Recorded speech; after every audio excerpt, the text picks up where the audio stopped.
All right, so today we will be discussing the mechanics paper 1, June 2022. Okay, so starting with question number 1, they say two particles P and Q are moving towards each other in opposite directions along the same straight line when they collide directly. Immediately before the collision, the speed of Q is 2u. Okay, you can see I have drawn the diagram here, PQ. So speed of Q is 2u. And this is the mass of Q is 3m. Okay, and the magnitude of the impulse exerted by P on Q in the collision is 4mu. So guys, over here you need to understand when they say the magnitude of the impulse exerted by P on Q. Okay, so by P on Q. Actually, so when you see this, you really don't need to worry because the impulse given by P on Q and the impulse given by Q on P, these two are exactly the same, right? Because impulse is an equal and opposite force. Okay, so basically whatever the impulse that exerted by P on Q and the impulse exerted by Q on P are exactly the same, but you need to know how to mark the directions correctly. So when you have particle P and Q moving towards each other, so P and Q are moving towards each other. I don't know the speed of P. They're moving towards each other, and when they collide, the impulse, the directions of the impulse, you need to mark those directions correctly. So you can see P feels the impulse 4mu in this direction, Q gets the impulse 4mu in the other direction. So that has to be marked correctly.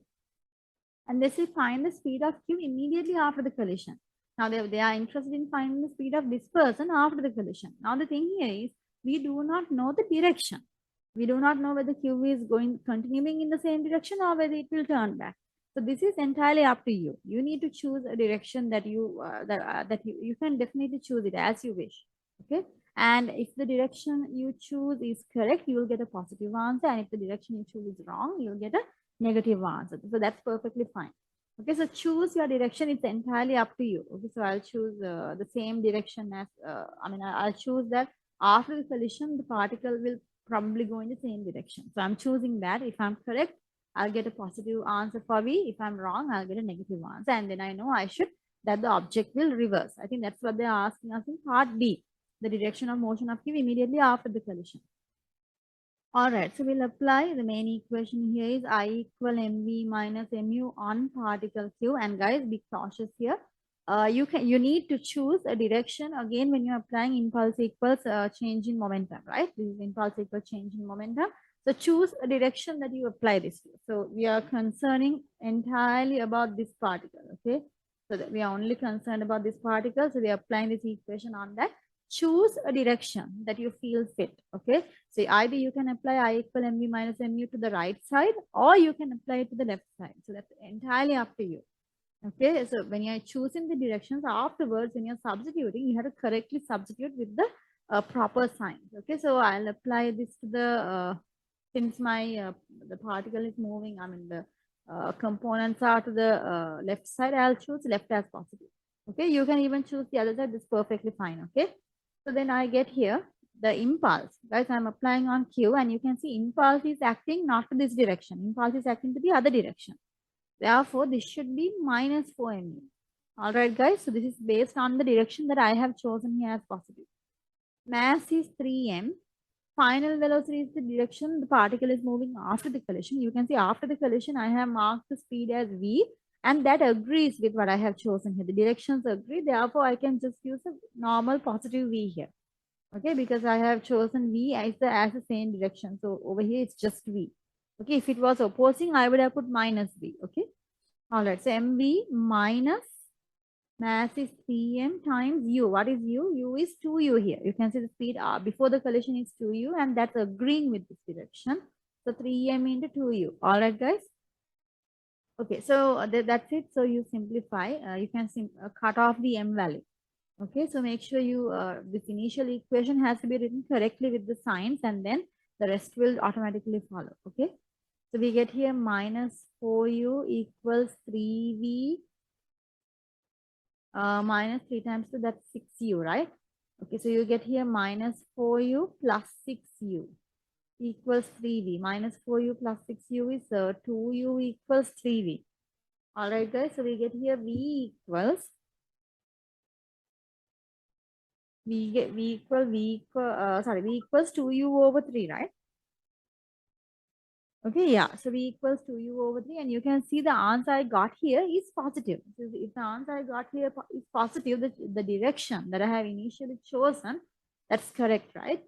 Okay, so the answer for part A, the speed of cube immediately after the collision is 2 over 3u. So this is the answer for part A. And part B, they are asking you the direction of motion of cube immediately after the collision. So as you can see, we got a positive figure for V, which means what? The particle's direction is not changing. The particle continues to travel in the original direction. The original direction, whatever the direction it was previously traveling, after the collision also, it travels in that exact same direction. So you can write direction is not changed. Direction is not changed, or direction unchanged. Okay, direction does not change something.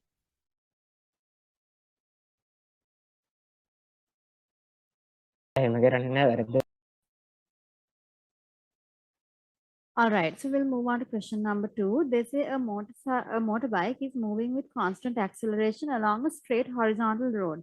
The motorbike passes a point P and 10 seconds later passes a point Q.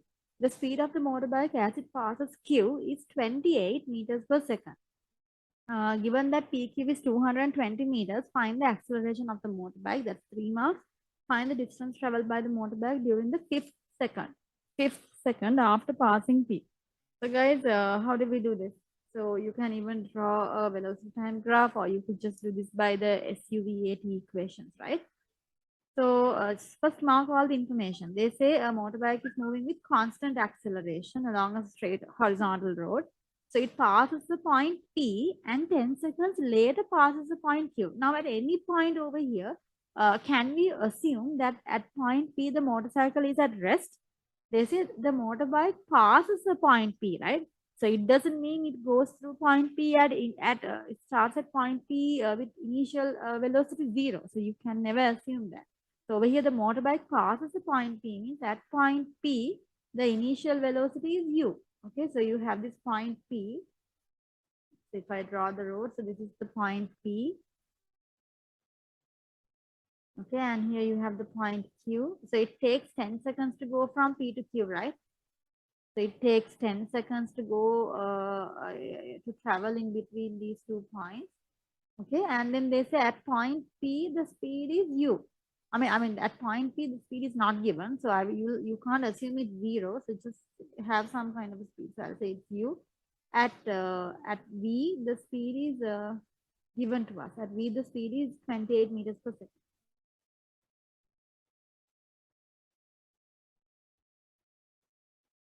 All right, so it's 28 meters per second, and the distance, given the distance between PQ is 220 meters. All right, so this is 220 meters.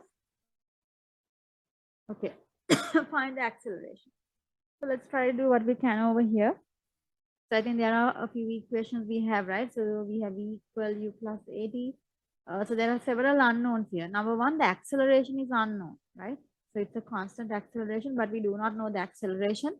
And also we do not know the initial velocity. Okay, so yeah, so there are several equations to use here. Okay, so which one is the best? All right, guys. So we have two unknowns, U and A. So because of that, I think the best equation to go here is, I mean, even if you use S equal UT plus half AT square, U is unknown, A is unknown.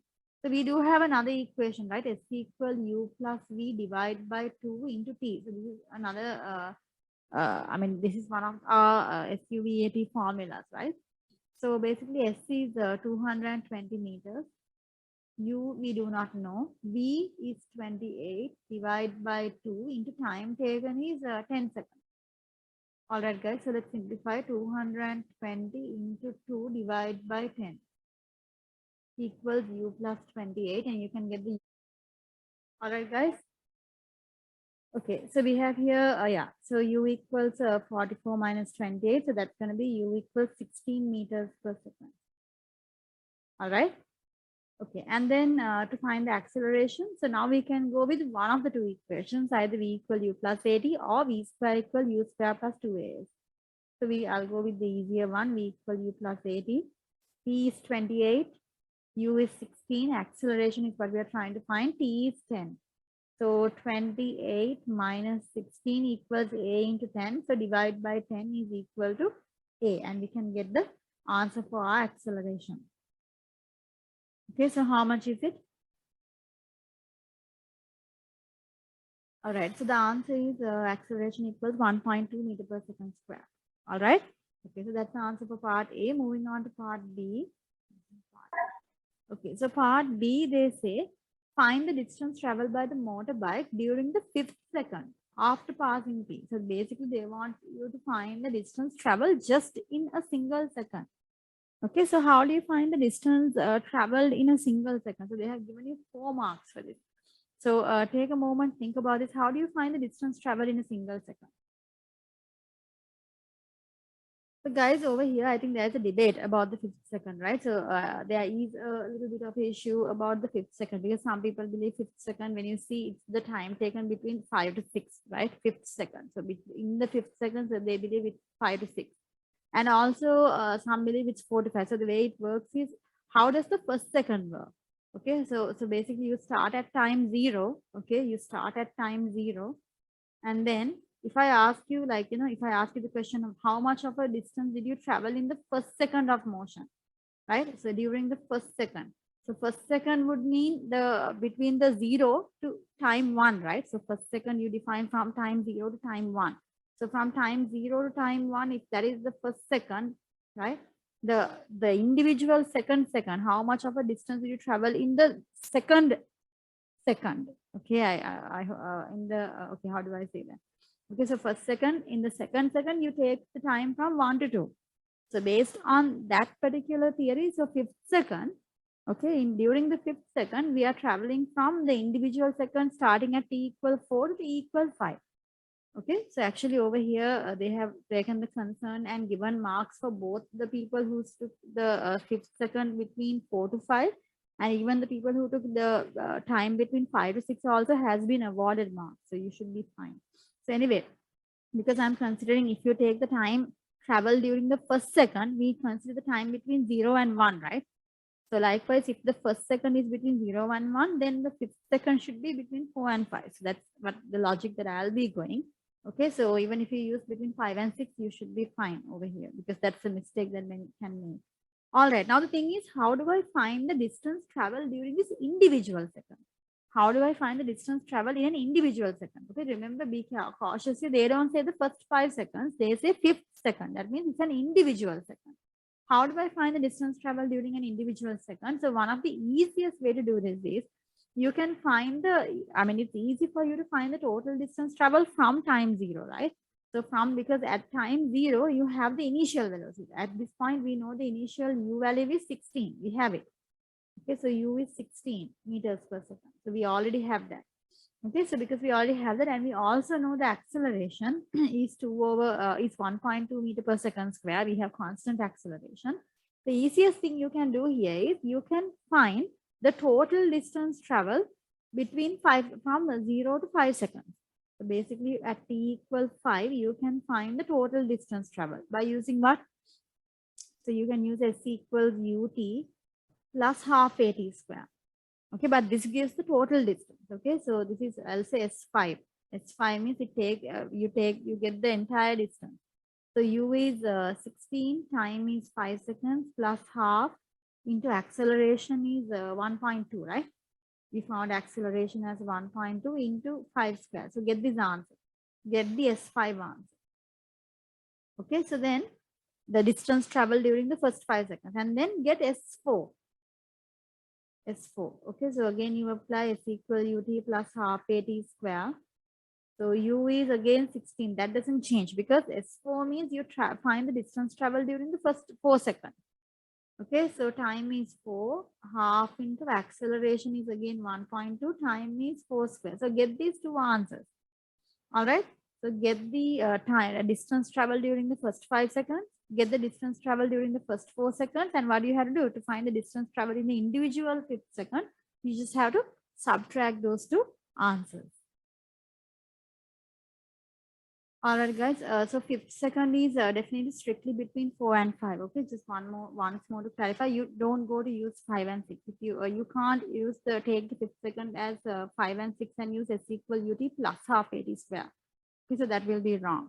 Okay, fifth second should be between T equal 4 and T equal 5 if you're using S equal UT plus half AT square. All right. So go in this manner. So this is how you get the correct answer. Okay. All right, moving now on to question number 3. A tractor of mass 6 tons. Okay, now guys, you need to remember these measurements. Okay, so in the exam, you can't be thinking the conversions. Okay, you can't be thinking about this conversion for a long time. So you should know 1 ton is 1,000 kilograms. So 6 tons, in other words, is 6,000 kilograms. So these should come to you naturally at that moment. Okay. So a tractor of mass 6,000 kilograms is dragging a large block of mass 2 tons, that's 2,000 kilograms, along rough horizontal ground. The cable connecting the tractor to the block is horizontal and parallel to the direction of motion. The cable is modeled as light and inextensible. Okay, so let's draw this. Okay, so you have a tractor which pulls a large block. So you have a tractor. Okay, so draw some kind of a diagram. Okay, so you have a tractor. Okay, and it pulls a large block. So you have a large block here.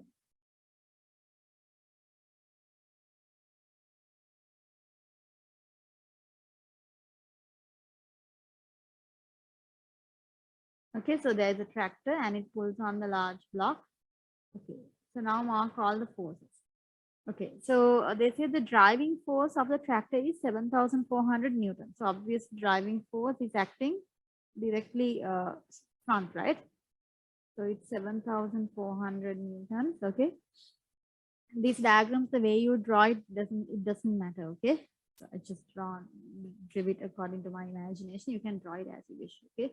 So the driving force of the tractor is 7,400 Newton and the resistance to the motion of the tractor. Okay. So resistance to the motion from the tractor is 200. So that's what the tractor is experiencing. So resistance is opposing the direction of movement. That's 200. So this is on the tractor. Okay. The resistance to the motion of the block. So the block has a resistance of R newtons.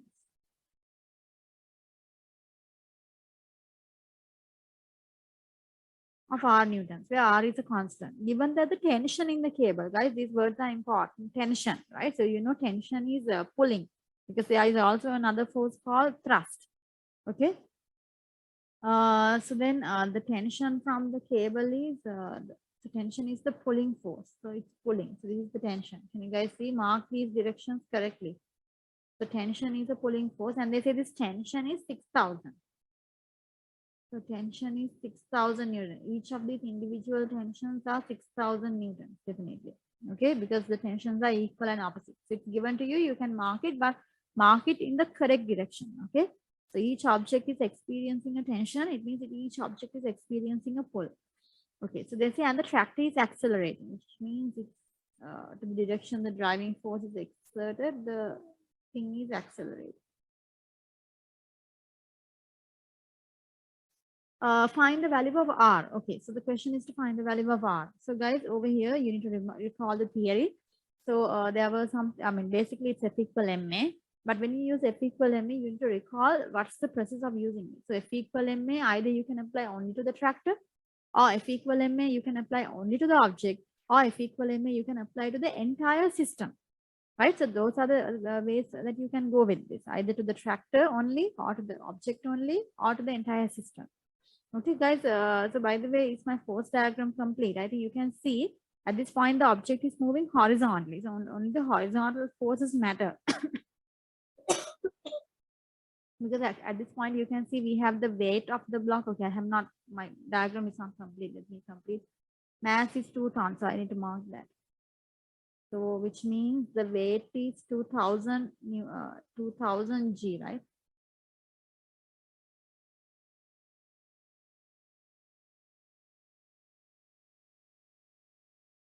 2000 G. Mass, tractor of mass 6000 G. So this one's mass is 6000 G. All right, guys. So each of these objects obviously will have their own normal reaction. Okay, normal reaction of the block.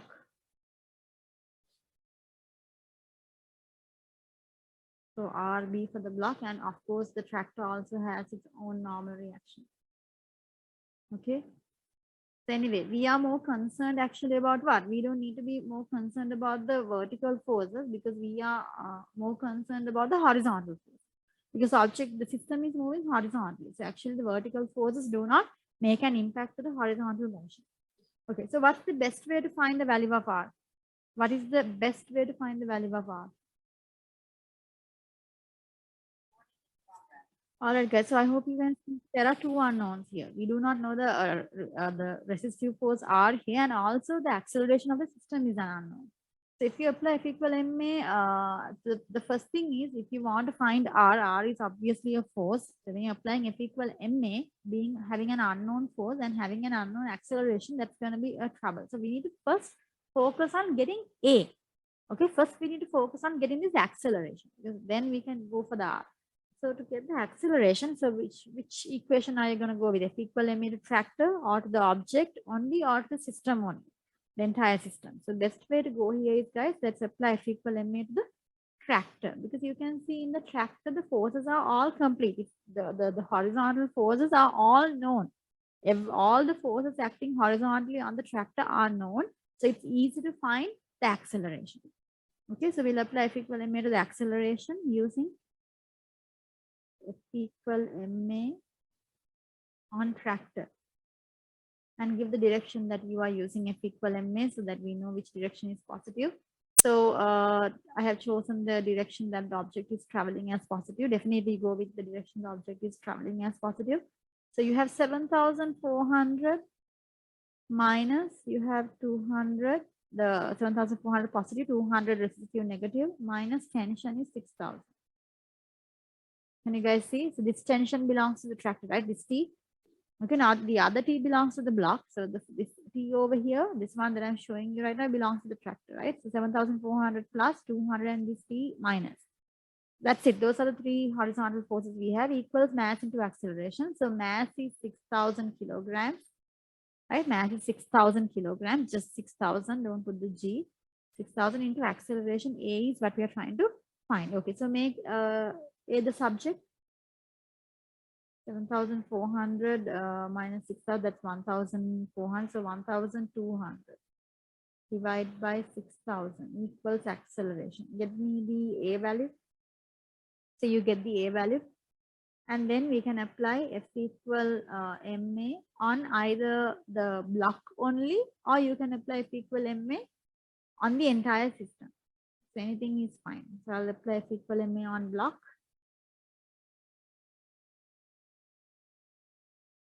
This is the block, only the block. So you can apply it on the block and then you can find the R value. So how much is the acceleration? So we get here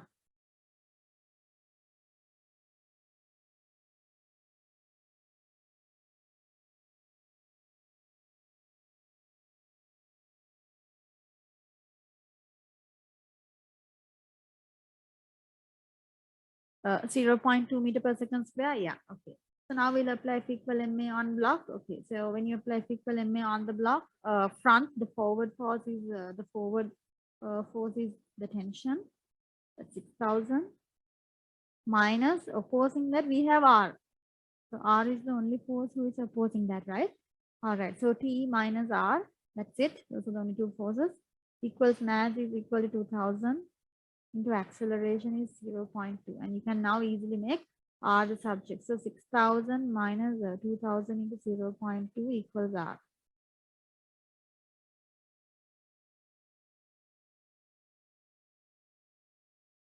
And you can get the value of R. So R is equal to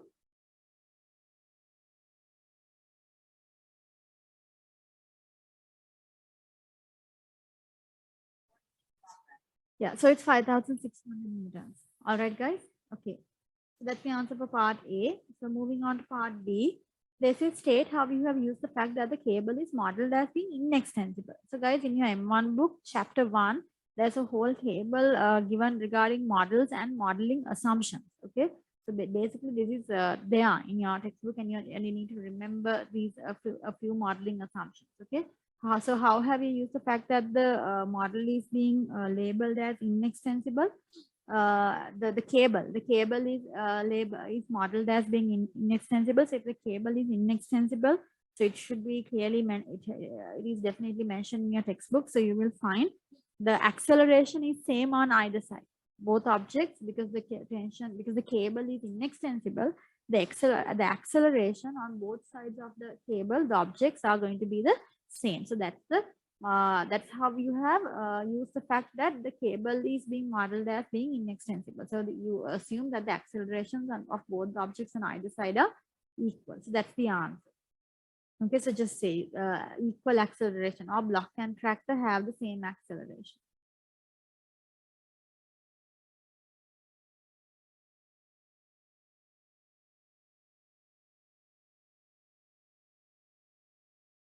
All right, guys. Okay, so I hope this part is clear with everyone. All right, so moving on to question number 4. A small block of mass 5 kilogram lies at rest on a rough horizontal plane. So it's a rough plane, which means you definitely have friction here, right? The coefficient of friction between the block and the plane is 3/7. That's mu. So this is the mu value. A force of magnitude P Newton is applied to the blocking direction, which makes an angle of 30 degrees with the plane, as shown in figure 1. Okay, we can see that. The block is modeled as a particle given that P equals 14. Okay, so P is equal to 14 Newton. Find the magnitude of the frictional force on the block by the plane and describe what happens to the block, justifying your answer. Okay, they're asking you actually whether this object, now you are providing a force of 14 Newton. So is this, a 14 Newton in this particular angle direction. So the question is it enough to make this object move? In other words, they are asking, is the object going to be at rest, or is it like in limiting equilibrium, or is it about to move? So that's basically what they're asking. So this is something that you have done in M1. Okay. So all you have to do here is what? First, let's mark the complete force diagram. So what's our complete force diagram? You have a block of mass 5 kilograms, which means the weight is 5 newtons, right? 5g newtons. Okay, so weight is 5g, and then if the weight is acting down, the normal reaction is acting vertically up, right? So this is the normal reaction. Okay, and then you have the friction.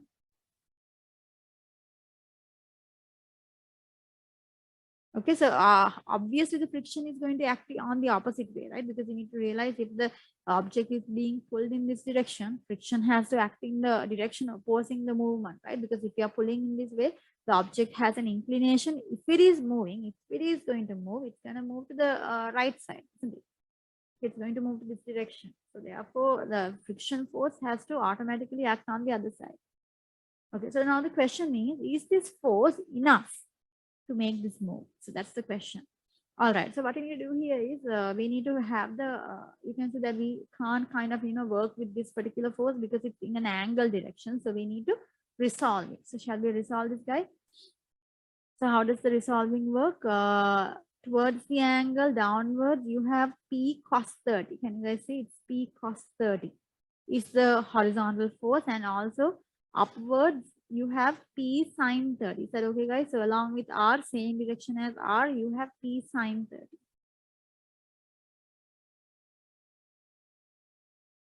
P cos 30 acting down, P sine 30 acting up, right? So now I don't need to work with this guy. So this is not needed anymore. Okay, so this is my system. Okay, so whenever there is a force who doesn't act in the xy direction, we resolve and we work with this. Okay.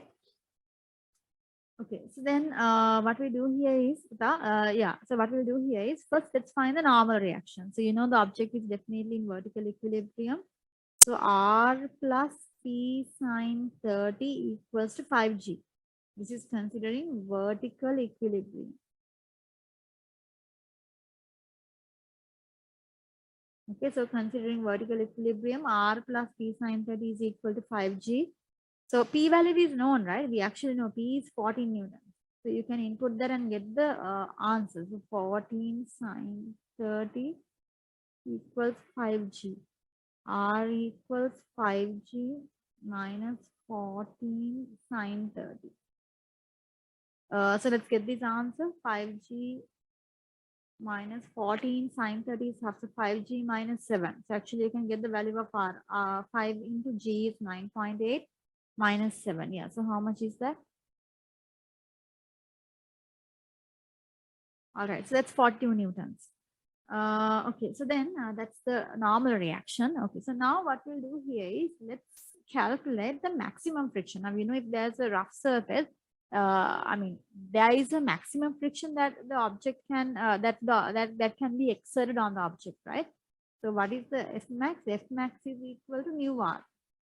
So let's find mu is 3/7. Normal reaction, we just found it as 42, right? So how much is that? 3/7 into 42 is 18. Okay, so that's 18 newtons. Okay, so this is our maximum friction.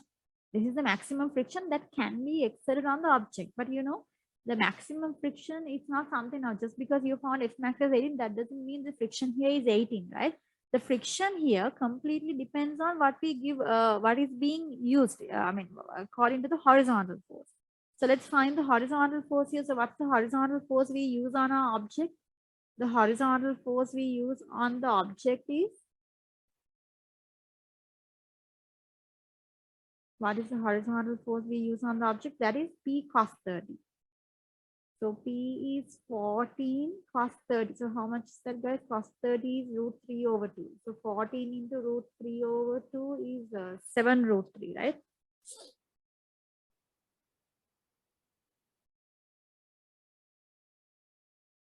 And get it as a decimal because we need to compare. The thing is, you need to compare this force that you are pulling. Okay, so is it more than the maximum friction or not? Is it exceeding this 18 newtons? Because if it is exceeding the 18 newton, then you need to realize the particle can move. The particle will move. But if the horizontal force you are exerting is lower than the F max, then definitely I think you guys need to recall that the object is definitely not going to move. So if you have a force that's lower than F max, so let's say if, for example, you have 15 newtons here. So if the P cos 50, just for example, if this is a 15 newton, then the friction exerted also will be 15 because it doesn't exceed anything. The friction doesn't need to exceed what we give over here, right? So it's just given enough to just stop the object. So if you have 15 here, this will be 15.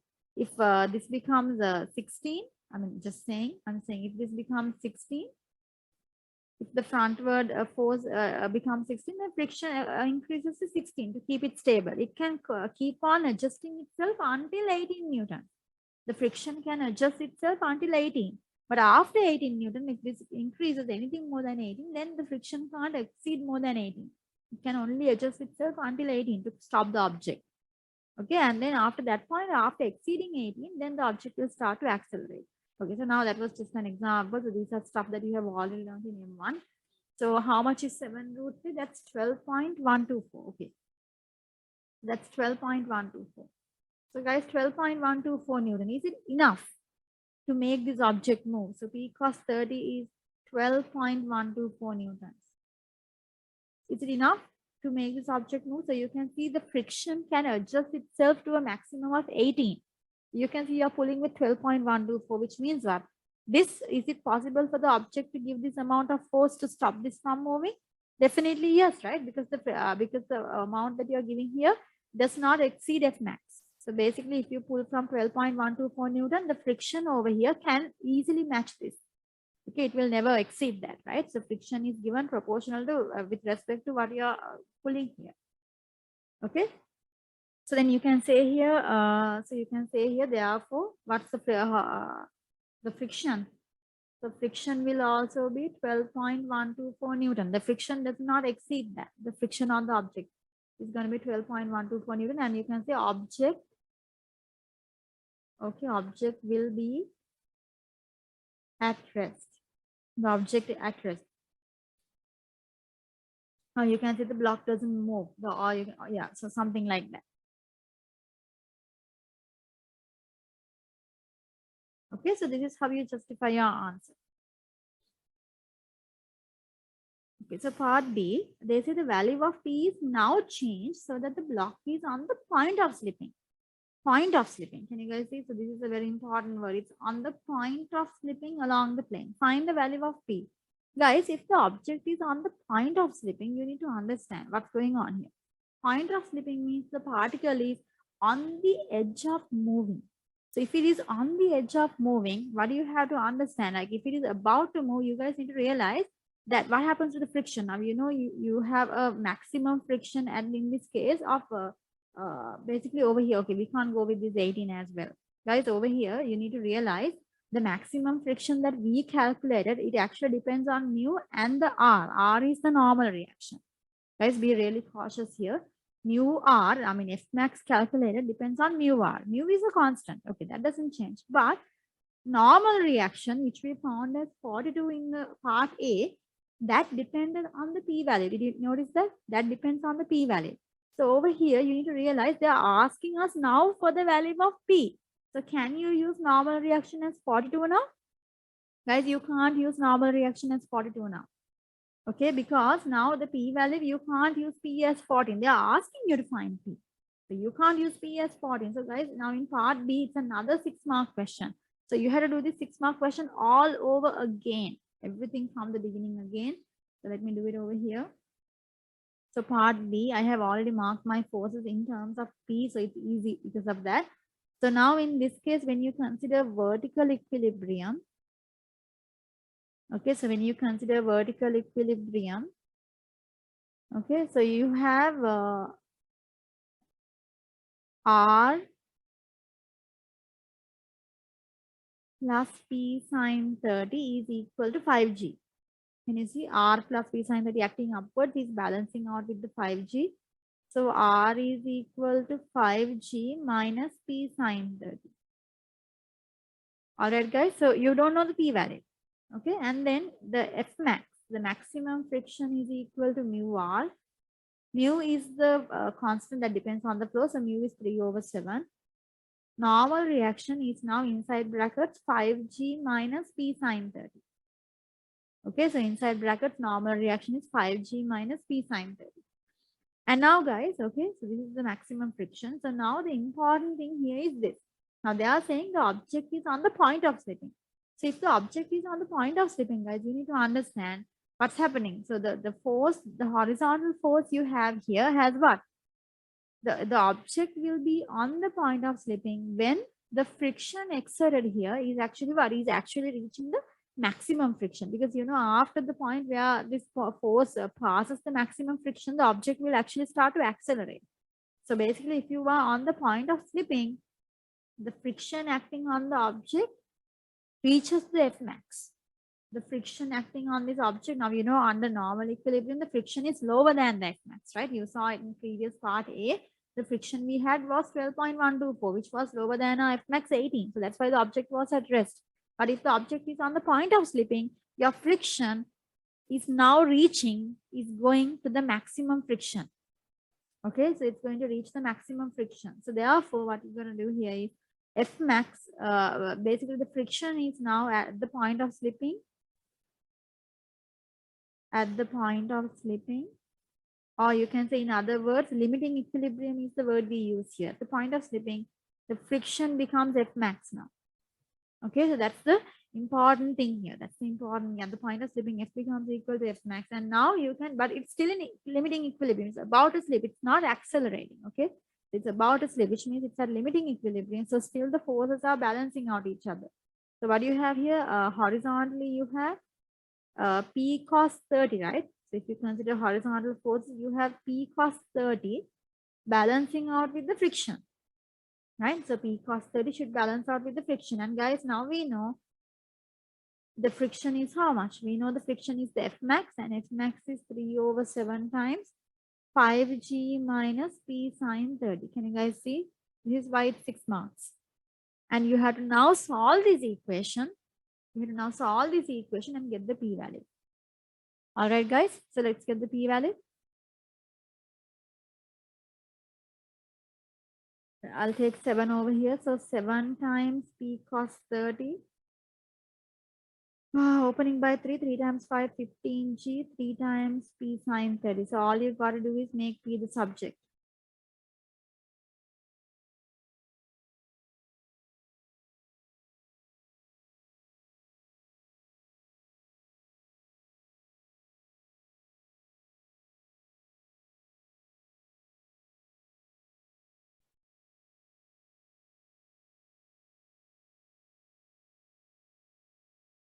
All right, so I took all the P terms to one side and I took the P term out. So now P equals to 15G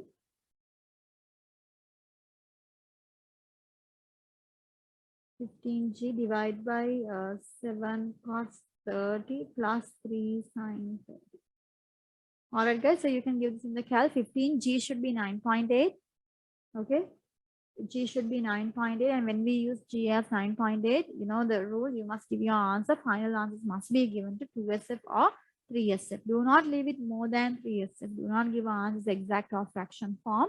So definitely keep it in 2SF or 3SF and give your level of significance. Okay, so let's get the answer in the cal.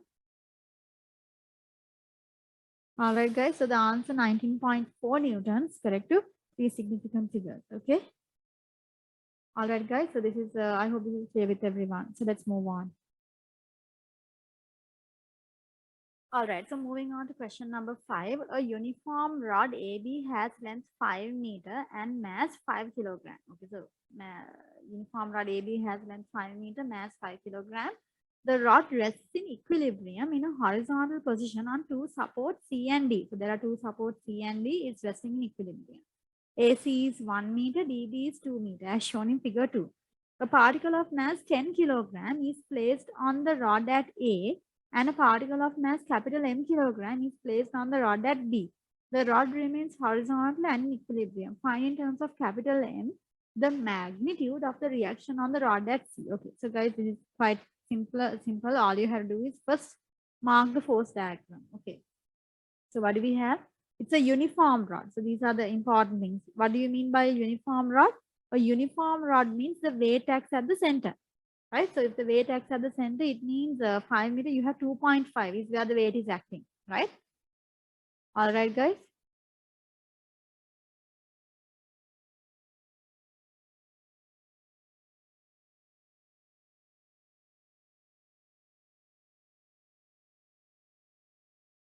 So weight is 5 kilograms. So 5G is the weight, 2.5. So this is 2.5 meters. All right, guys.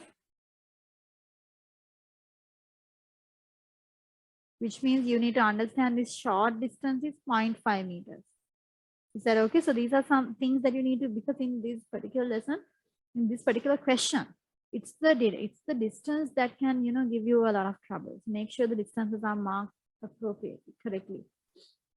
Okay, so 2.5 meter on either side. So I think in that case, if this is 1 meter here, it should be another 1.5 meter here, right? So I'll mark all those stuff. Having all these distances marked is an advantage. Okay, so here 1 is another 1.5 meter. So altogether 2.5 meter from the end A as well. Okay.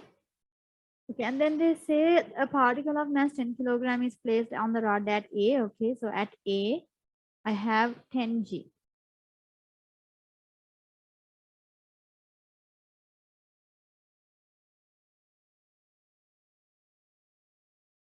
And the particle of mass capital M is placed on the rod at B. So at B,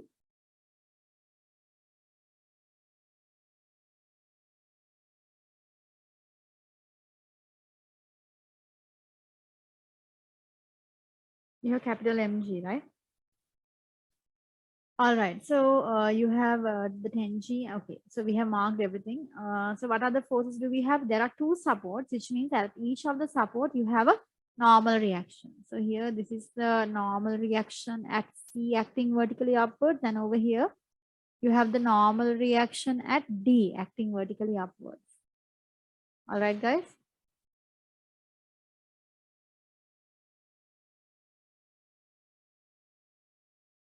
So normal reaction at D acting vertically upwards. This is the complete force diagram. You can see there are several unknowns. Normal reaction at C is unknown, D is unknown.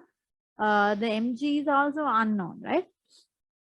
Okay, so yeah, so find in terms of capital M. Okay, in terms. Okay, the question is to find in terms of capital M. So you don't need to find the value of capital M. You're supposed to find the magnitude of the reaction on the rod at C. Okay, so that means you need to find RC. The reaction at C is RC. They're asking you to find the reaction at C in terms of M. Okay, so in terms of capital M, you have to find the reaction. So how do we do that? So what are the things that we do here? Normal thing is always in this kind of a system, we have vertical equilibrium. So if you consider vertical equilibrium, first consider vertical equilibrium to make things easier. Then second step is to consider moments, right? So you need to recall the procedure in each type of question. So vertical equilibrium, when you consider, you have the upward forces, normal reaction C, normal reaction D are the two upward forces, equals to downward forces, you have 10G, you have 5G, and you have capital Mg. So normal reaction C plus normal reaction D is equal to 10G, 5G, that's 15G plus Mg. All right, guys. Okay, so I have this particular equation. Leave it at this. I'll just leave a little bit space here because if I want to make in case RC or RD the subject, I will probably want one of them definitely. So I can see what I want, but if you guys can see exactly what needs to be subject, you can do it straight away. So I'll leave a little space here and we'll go for the next step. So we'll consider moments. So guys, when you're considering moments, what's the best place to consider moments around? Now they're asking you to find the reaction at C, right? They're asking you to find the reaction C. The reaction C is what they want you to find here. So if you want to find the reaction C, it's best to do what? If they want to find the reaction at C, it's best to actually what? Consider moments around D, right? Because if you consider moments around D, you don't need to, the normal reaction at D will not come. Normal reaction at D is not required. Because any force that gives moments about that, so if you take moments about a point, and if there's any force who goes through that point, that doesn't give any moment, right? So if you want to find normal reaction C, the best place to consider moments is to take moments at D. I think if you take moments at D, you don't need this equation. Okay, but if you take moments at any other point, you will probably need this equation. Okay, so I think we can do it without using this equation now. Okay, so that's why it's 3 marks actually. You don't need this. Okay, so let's see. Let's use moments around D. So I'll use moments around D, and you can choose a positive direction. Clockwise is positive. So I'm choosing clockwise positive, which means any anti-clockwise moment will be negative. So guys, you know how to consider the moments. So keep your hand and or else thumb around D and see how each force is giving the moment. So keeping the thumb around D, I'm going to consider Mg, capital Mg. So I can see when I keep my thumb around D, capital Mg is giving a downward pull, right? So it's giving a downward, a pull in this direction. Can you see? So it's a clockwise moment. So capital Mg and the distance to D is 2 meters, right? So it's a clockwise moment. So force is Mg into 2. That's clockwise. So that's a positive.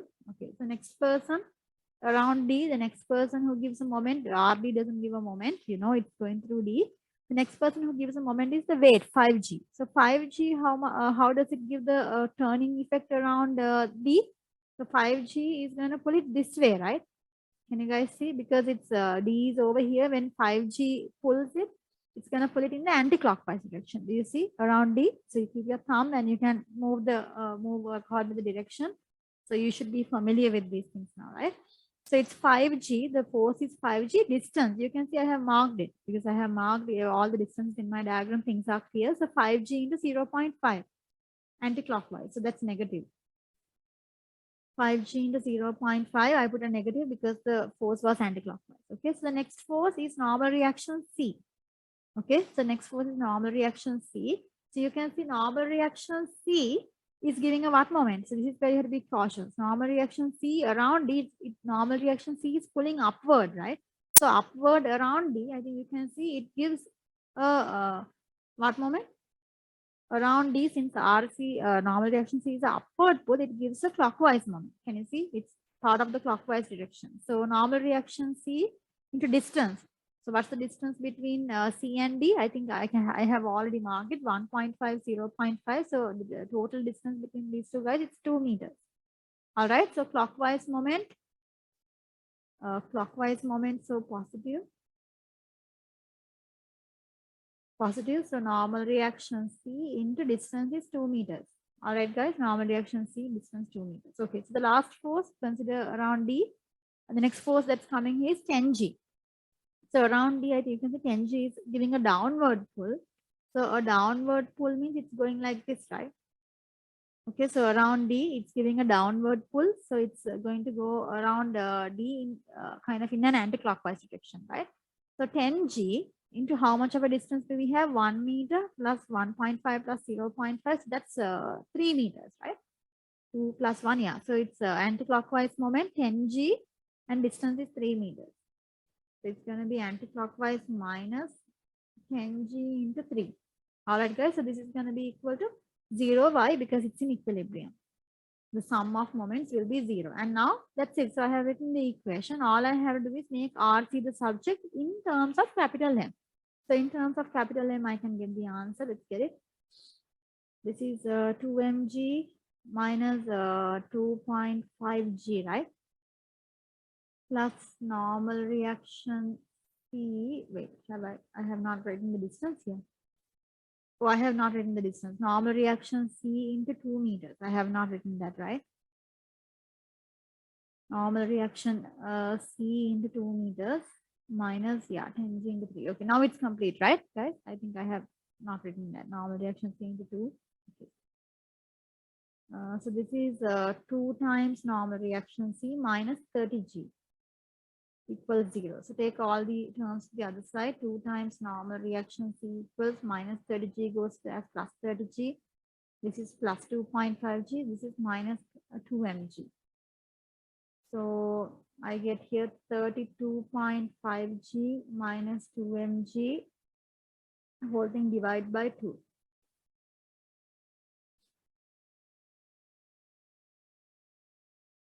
All right, guys. So I think we can simplify this a little bit more. So guys, I have simplified this a little bit further. I took the G out and you have 32.5 minus 2m divided by 2. And then I separated the both sides by 2. And you can see I further divided. So, you could use G as 9 points. So there is all of these answers are correct. Okay, so you could leave your answer in this form or you could, simplify it a little bit further. So it's up to you. So anyway, since the M is also an unknown, I prefer to leave it in this form. So if you use G as 9.8 and write the answer here, that's perfectly fine. Okay. So let's go ahead with the next part, because when we use G as 9.8, we need to kind of, tone it, write it down. So anyway, since probably I'll be using it in the next part, I'll keep it over in this manner. Okay. Okay. So they say part B, find in terms of M, capital M, the magnitude of the reaction on the rod at D. Okay, so they're asking you to find the reaction so they're asking you to find reaction D in terms of M. So again, it's 3 marks. Okay, guys. So, okay, how do we do this one now? All right, guys. So to do this, I think there are 2 ways of doing this. So if you want to get the reaction on the rod at D, one way to do it is to consider moments around C. And then you'll have to write an entire equation in this manner. So you have to be really cautious. You have to take the directions, the positive, negative according to clockwise, anti-clockwise, and the distances. So that needs to be done really carefully. Okay, so that's one option. The other option is to actually substitute. Now we already found reaction C plus reaction D. It's better you write this again. Is equal to 15G plus capital Mg, right? So we got this previously. So what you can do here is reaction D. Now, we are not changing anything here. We have the same condition. So reaction C is already found. So we could, now you could make reaction D the subject here. Can you see? So minus reaction C. I just took the RC to the other side. I took this guy to the other side. And I could just substitute, right? So this is really easy to work with. 15G plus capital Mg minus bracket. And let's put the reaction C value. Reaction C was 16.25G. Can you guys see the advantage of working with G? Because now the other side is also compatible. 16.25 g minus mg. All right, guys. So make sure you put it within bracket because there's a minus sign outside, and then you put the reaction C. It must come within brackets. Okay. So reaction D will be equal to 15g plus capital Mg minus 16.25g minus minus is plus mg. So reaction D will be equal to 15g minus 16.25g. So you have to subtract that. So you get here mg plus mg, that's 2 mg. 15g minus 16.25, that's gonna be 1 point minus 1.25g, right, guys? This is reaction D in one of the easiest ways, right? So you can see I got the reaction D in like quite fast, right? Okay. Part C, moving on to the next part. Hence or otherwise, find the range of possible values of M. So guys, how do you find the range of possible values of M? So basically what you need to do here is, okay, so for this part of a question, okay, to get the range of possible values, what you need to do here is simply, now, obviously you'll have to use the help of part A and B, right? Definitely you'll have to use the help of your answers to part A and B. So what we do know here is one of the conditions that we can easily use here is the normal reaction at C, for example. Okay, so the normal reaction at C and the normal reaction of D, both of them are definitely, you can say, they're definitely greater than or equal 0, right? So least you can have is 0, or they will definitely be positive, right? So it's definitely going to be that. Normal reaction C is also greater than or equal 0. Normal reaction D is also greater than or equal 0, right? So this will help you to get an inequality. So look here. Normal reaction at C, we got the answer 16.25 G minus mg, right? So this is greater than or equal 0. So you get here 16.25 G and minus mg comes to the other side as plus mg. G cancels out. So you have here the mass must be lower than 16.25. Can you see? So we get here one inequality saying that the mass should be lower than 16.25. Okay, so the other inequality, let's use the other one. We get here 2 mg minus 1.25 g. This is the normal reaction. Even that should be greater than or equal 0, right? Because reaction is definitely either positive or it can be 0. That's it. You don't have any other options, right? So you have here 2 mg taking the minus 1.25 g to the other side as plus 1.25 g. The g cancels out. And you have here m greater than or equal 1.25 divided by 2. How much is that? 1.25 divided by 2 is 0.625, right? Can you guys see? So your mass should be less than. So here the inequality, look at the side of the inequality. The first one is m less than or equal 16.25. The second one is m is greater than or equal 0.625. I think you can combine them here, right? Because you can see here the mass is less than 16.25 kilogram and the mass is greater than, bigger than 0.625. So you can combine them together and write one inequality. So you can say your mass should be greater than or equal 0.625 and should be less than or equal 16.25. So this is the range of possible values for capital N. All right, guys.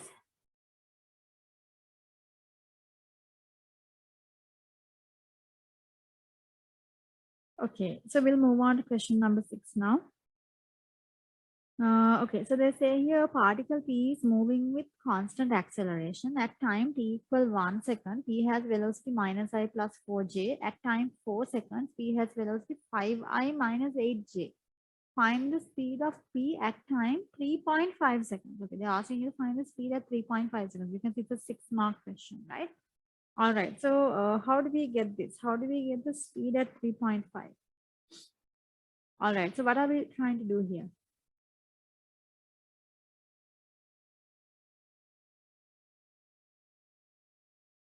Okay, so guys, what we can do here is, okay, remember, since it's an acceleration question, normally when it comes to vectors in M1, we have a unique equation, right? R equal R naught plus Vt, the question vector equation.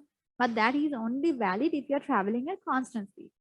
If you're going at constant velocity. So over here, we don't have constant velocity, we have constant acceleration. Velocity is changing. So therefore, you can't use those equations here. So when there's constant acceleration, we'll definitely have to go with the SUVAT equation. So first what I can do here is, since I know the velocity at time 1 and time 4, the two velocities are there, we could use V equal U plus AT, right? So I can use V equal U plus AT. Okay, so V is the final speed at the 4th second. That's 5y minus 8j. U is the initial speed at the 1st second minus I plus 4j. Acceleration is unknown. Guys, what about the time? Am I going to use the time as 4 seconds, or am I going to use the time as 1 second, or what should I use for the time here? What's the correct value for time? So guys, be really cautious here. This is the velocity at time 1. This is the velocity at time 4.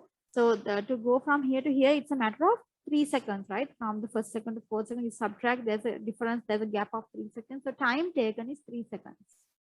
Okay, in V equal U plus AD. And you can make A the subject. So 5y plus I, that's 6i, minus 8j minus 4j, that's minus 12j, right? Equals 3a divided by 3. So divide both of them by 3. 6 divided by 3 is 2y. 12 divided by 3 is 4j, equals to acceleration. All right, guys. So 2y minus 4j is equal to acceleration. So now the thing is, we are supposed to, now I have the constant acceleration. Okay, so now that I have my constant acceleration, what I need to do next is I need to find the speed at 3.5 seconds.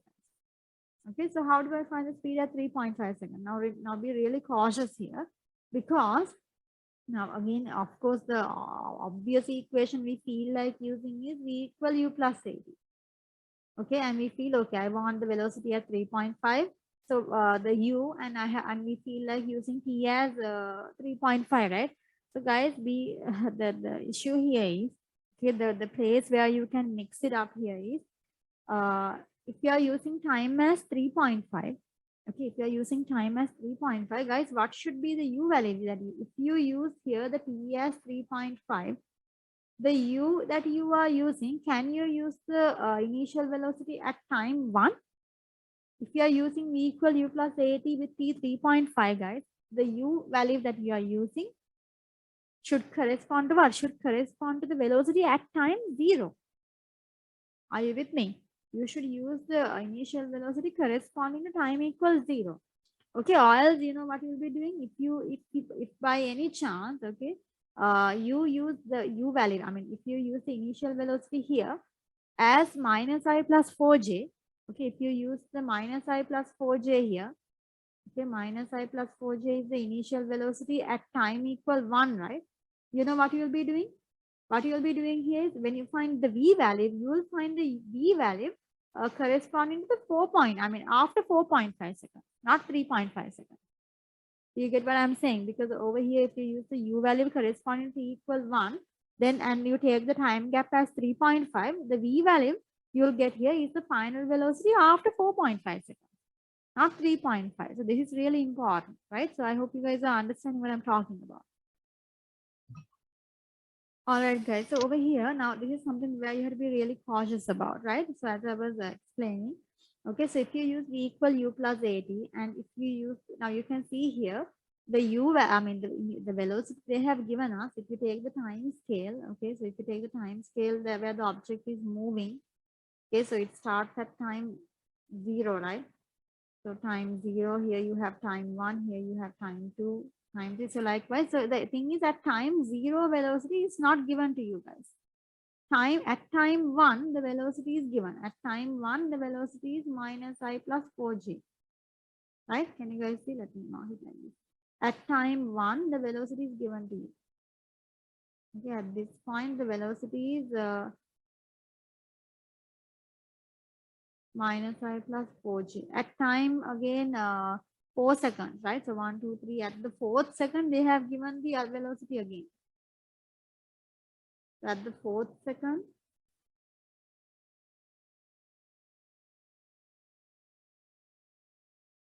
the velocity is again how much?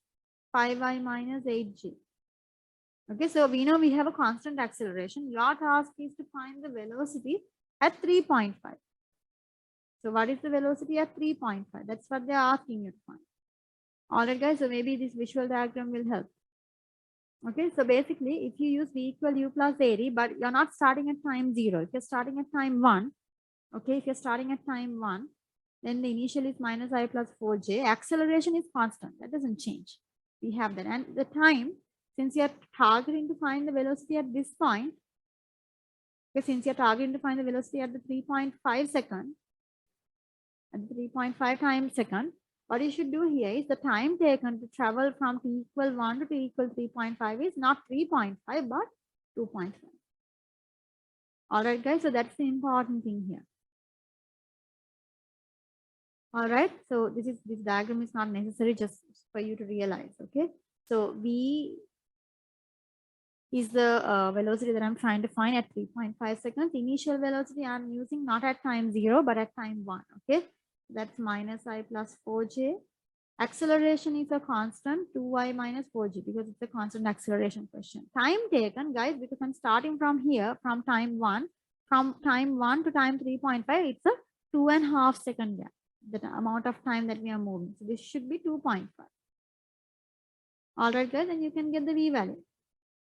Okay, so this is one way of doing this. Actually, I have written here another way of doing the same sum. Another way of doing the same sum is you could apply v equal u plus 80. And actually, if you are so concerned in trying to find it from the beginning at time 0, you can find the u value at time 0 by using v equal u plus 80. And you can consider, okay, v is the velocity after the first second, minus I plus 4j. Initially, you don't know. That's the u at time 0. Plus acceleration is a constant, you know that 2y minus 5j, and time is just 1 second. So if you use this equation, since you know everyone except you can find the velocity at time 0. So if you find the velocity at time 0, then you can now use v equal u plus 80 and the u at time 0, and the time you can use 3.5 if you're using the full scale. Then you can go from the beginning to this over here, but that's a longer part. So I think this should be quite easy for you to understand, right? So you can go from t equal 1 to t equal 3.5. All right, guys. So let's get the answer for this one.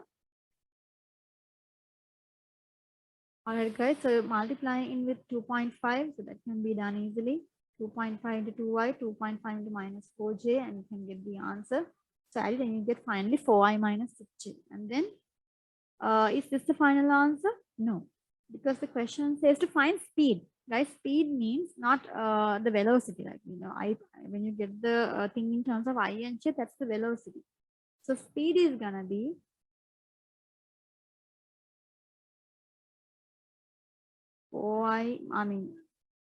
you have to square and root the component, right? So 4 square minus 6 square root. That's 16 plus 36. So get the answer. How much is it? This is root 52, right? Root 52 meters per second. So you can give the answer as root 52 meter per second, or you can give it to 3SF or 2SF. So get the final answer, and that's the speed. All right, so it's 7.21 meters per second. All right, guys, that's the answer for this question.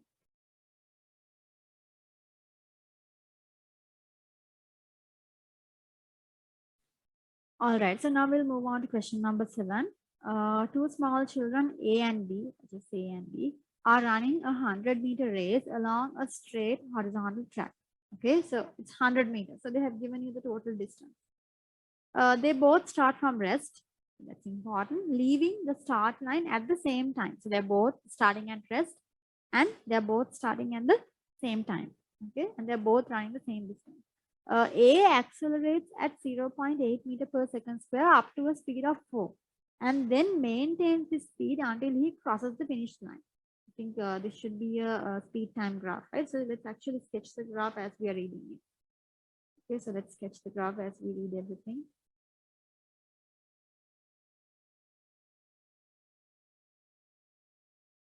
Okay, so considering the motion of A, they say A accelerates at 0.8. It's accelerating means the graph has a slope, right? So A accelerates at 0.8 meter per second square until he reaches a speed of 4. Okay, so let me mark like this. So he reaches a speed of 4 and then he maintains constant velocity. Can you guys see? Okay, So this is the 4.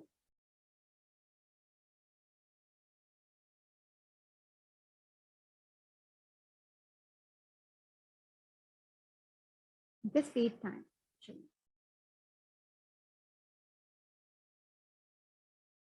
All right, speed in meters per second. So A accelerates 0.8 meter per second square up to a speed of 4 and then maintains the speed until he crosses the finish line. Okay, that's done.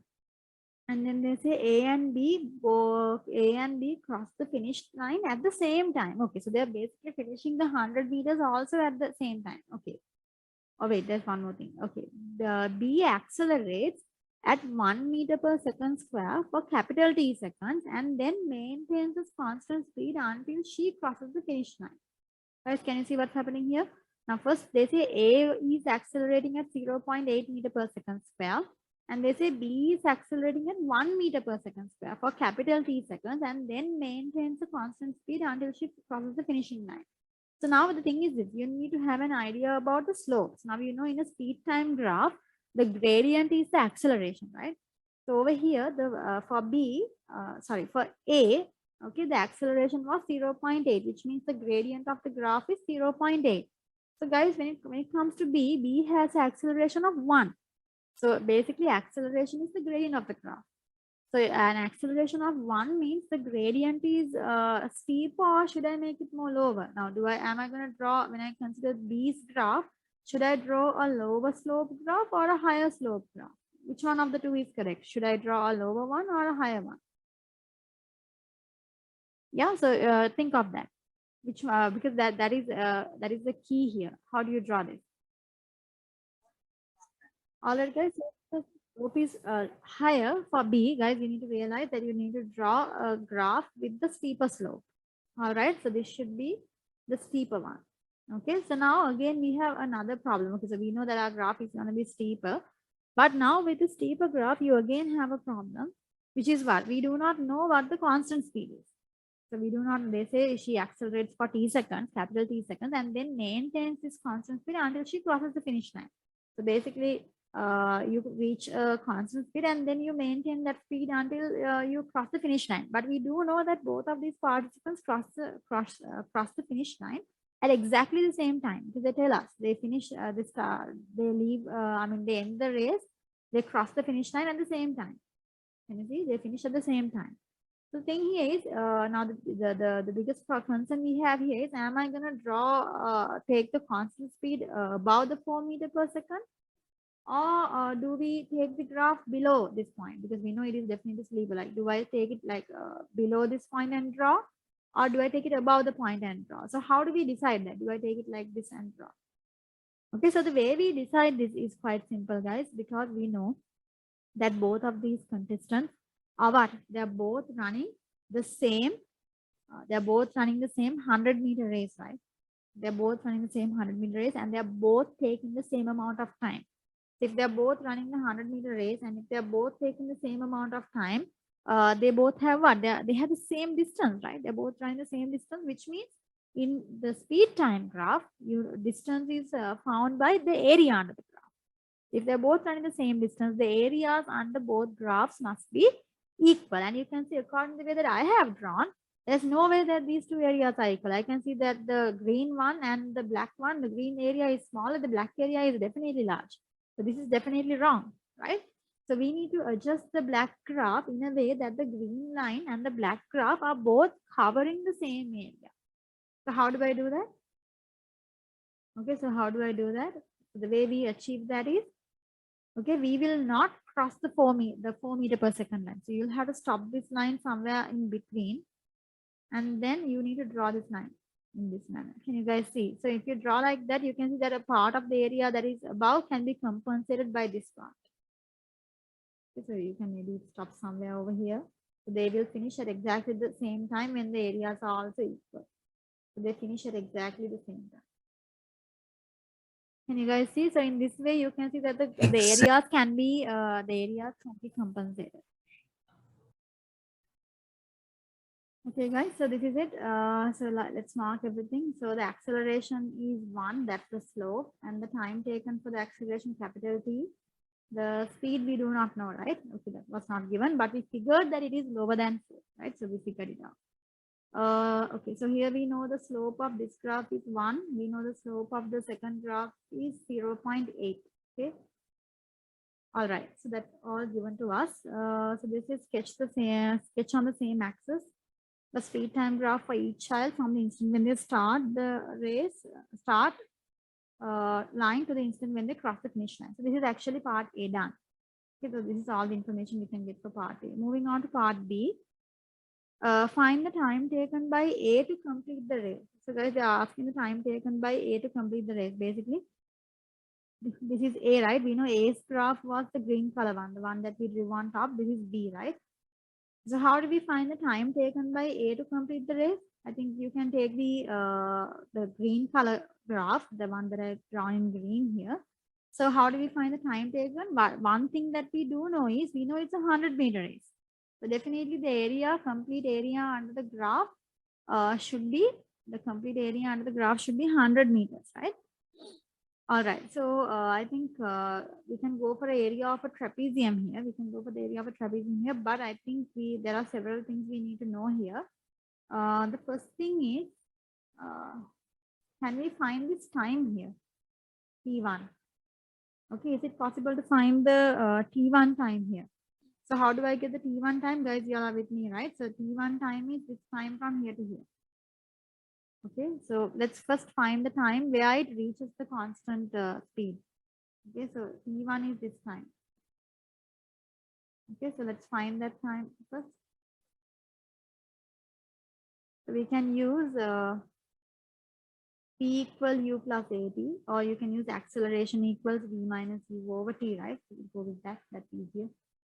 A equals V minus U over T. We are considering A, right? Okay, so acceleration of A is 0.8. Final speed of the person is 4. Initial speed starting from 0. Guys, we are considering this part where the person is accelerating only. Okay, starting at time 0. Starting at time 0, the velocity is 0, and so after a certain time, it reaches the constant speed of 4. So V is 4, starting speed is 0, divided by time is unknown, T1. So I can find this T1, guys. Can you see 0.8 T1 equals 4 minus 0 is 4. So T1 is 4 divided by 0.8. So let's get the answer. What is 4 divided by 0.8? That gives you the time. Okay, so T1 is 5, guys. Over here, the time taken, A was accelerating for 5 seconds. Okay, so A was accelerating for 5 seconds to reach a speed of 4, and then from that point onwards, he's going at constant speed. Okay, so this time let's take it as T. Okay, so the time taken to complete the race, I took it as simple T. Okay, don't use capital T here because capital T was previously defined. Okay, over here, this was capital T. So don't use capital T here, I just use a simple T. Okay, so they are asking us to find the time taken by A to complete the race, meaning the time where it ends, where the time that he does the 100 meters. So we can now go for area under the graph. So how do we go for area under the graph? So area under the graph is, it's a trapezium, half A plus B into height. The area is 100 meters, half A and B are the two parallel lines, right guys? A and B are the two parallel lines. So what are the two parallel lines here? These are the two parallel lines. Can you see? In a trapezium, you add the areas of the two parallel lines. So the first parallel line, the full length is simple T. Can you see? Simple T, the time taken to complete the race. The second line, I think you can see, it's the simple T, the full length minus the T1, the 5 seconds. Do you agree? The full length T minus the T1, that is 5 seconds. All right, guys. So those are things that is important. So A is simple T, the full length, plus B is from the full length, you subtract 5. Because then I get the small length. From the full length, you subtract the 5 seconds. So then you get the small length. Okay, into height. The height is the perpendicular distance between the two parallel lines. So you can see perpendicular distance is the 4. All right, guys. So using this, now you can solve this equation and actually find the T value. Half and 4 can cancel out the outside the bracket. 2 times 1, 2 times 2. That 2 is outside. Here you have T plus T minus 5. Outside there's a 2. So 100 equals T plus T is 2T minus 5. Solve this equation then. So 100 equals 40 minus 10. So this is 110 divided by 4, right? 110 divided by 4. How much is that? Okay, so the t value will be 27.5 seconds exactly. Okay, so this is the time taken by A to finish the race. All right, guys. So this is the time where it ends. Actually, you know, the time that A finishes is the same time that B also finishes. So basically, we found the time where they took to finish the race. So that's done in part B. Moving on to part C, they are asking you to find the value of capital T. Right, it's capital T. So now we are focusing on the second person. So this guy, capital T. So let's focus on capital T now. So what are the things we can do again? Concerning part C, we can again use acceleration equals V minus U over T. So acceleration of the second person is 1. This part of the slope, the small part of the slope is 1. Final velocity, we don't know. As you can see, we do not know the velocity here. Can you guys see? At the end of the slope, after this particular time, we do not know the velocity. Initial velocity is definitely 0. Both are starting from rest, right? And time taken is capital T, guys. Can you see? The time taken is capital T. So we don't know that as well. So I'll take T to the other side. T times 1, that's T equals V, guys. Can you see? So I end up getting here capital T is equal to V. Agreed? From this equation, from using this. So now we'll again consider the same thing, consider the area of the trapezium. Okay, because you can see the second child is also having the area under the graph is a trapezium, right? Even for the second child, the area under the graph is a trapezium. Can you guys see? It's this trapezium. So then basically both of them are running the same 100 meter. Therefore, the area under the second child's graph is also 100 meters. All right, so now what you got to do here is, what are the two parallel lines? So guys, what are the parallel lines here? You can see these two are the two parallel lines, right? Can you see? For this trapezium, these are the two parallel lines. So what are the lengths? The longer line is the simple t. Can you see? The longer line is the simple t. All right. And what about the shorter line? The top line, the top parallel line should be this capital, the simple t, the full length. You have to subtract the capital T, right? Is that clear, guys? Because this length is the capital T length. This full length is the simple T. So from the simple T, if you subtract the capital T time length, you get the length of this particular time. All right. Is that clear? So that's all you got to do here. Okay. So area is 100. Half. A is the length of the first parallel line. That's simple T. T is the length of the second parallel line. That is from simple T, you subtract capital T. I just showed you how it came. Simple T, you subtract the capital T time. And the height is the perpendicular distance. So height here is the V. All right, guys. So this is the main thing to do here. All right.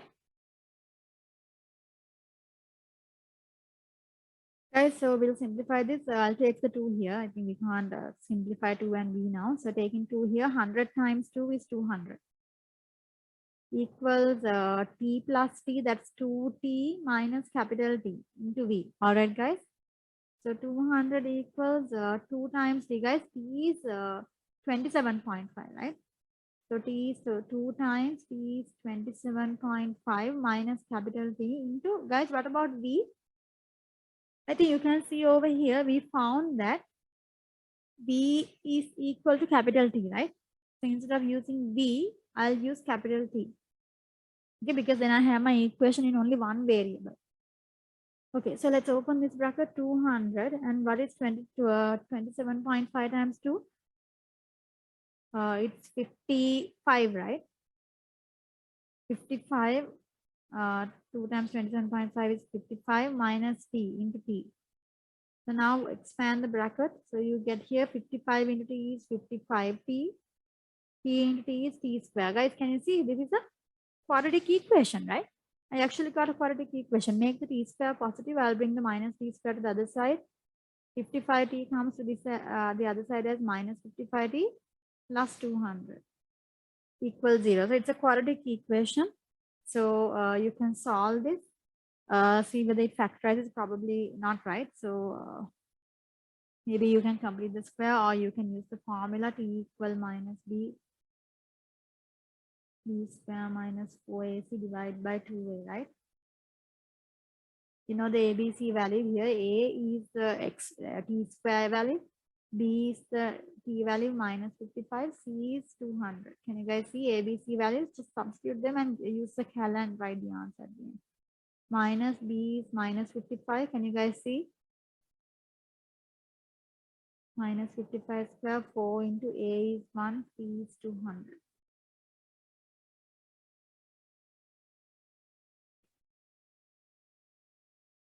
Two times A is 1. So guys, you can this just needs to be seen, okay? Because sometimes you get method marks allocated for this sometimes, but sometimes it's not. So anyway, you can get the two answers for T. You can now actually, since you've written it, you could even use A, B, C values in the cal. Since the method is there, you can quickly get the answer as well, okay? Just some sort of a method needs to be seen. So what's the answer? What are the answers? So guys, we get two answers here, 51.1 to 3SF and 3.92. That's also corrected to 3SF. Okay.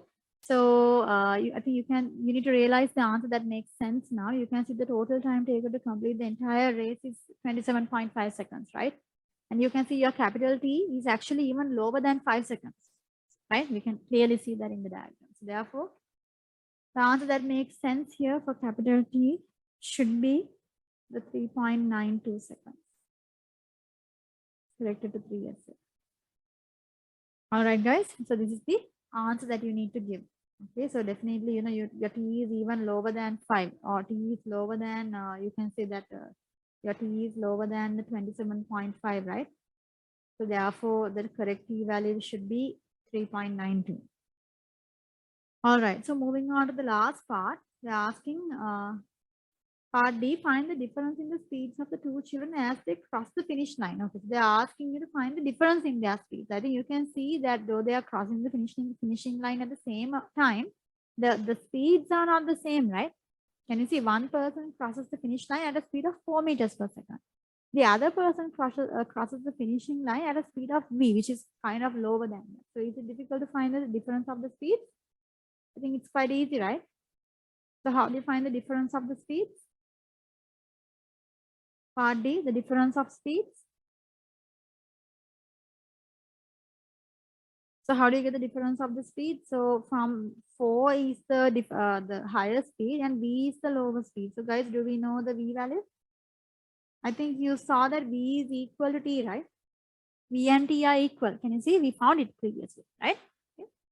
So which means V value and T value are equal and T is 3.92.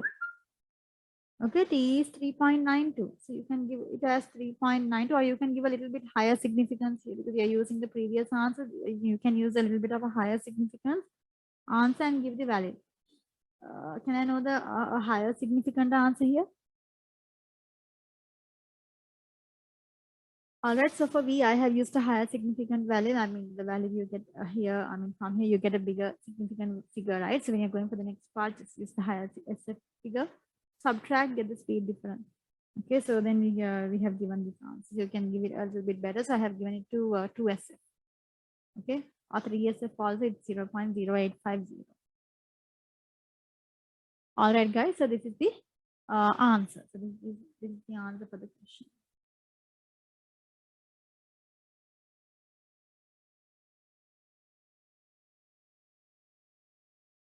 All right, so moving on to question number 8. In this question, I and J are horizontal unit vectors directed due east and due north, respectively, and position vectors are given relative to a fixed origin O. Okay, guys, so this is basically like a coordinate question.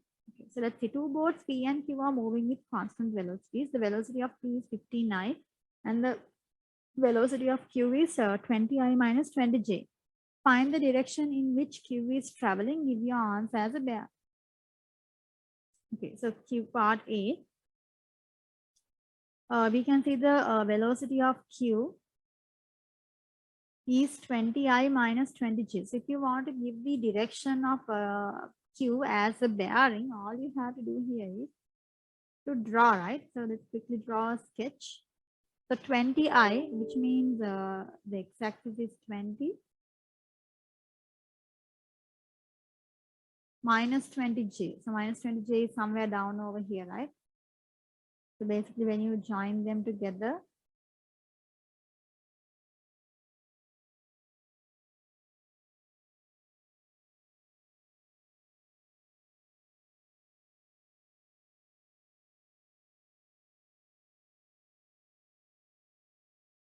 Okay, so you can see this is the direction. So 20I minus 20j is having, is particularly going in this particular direction with respect to the origin. Okay, so if you want to find the bearing, bearings are measured from the north to the clockwise direction, right? So from the north to the clockwise direction, the bearing we want is this. This is the bearing that we require.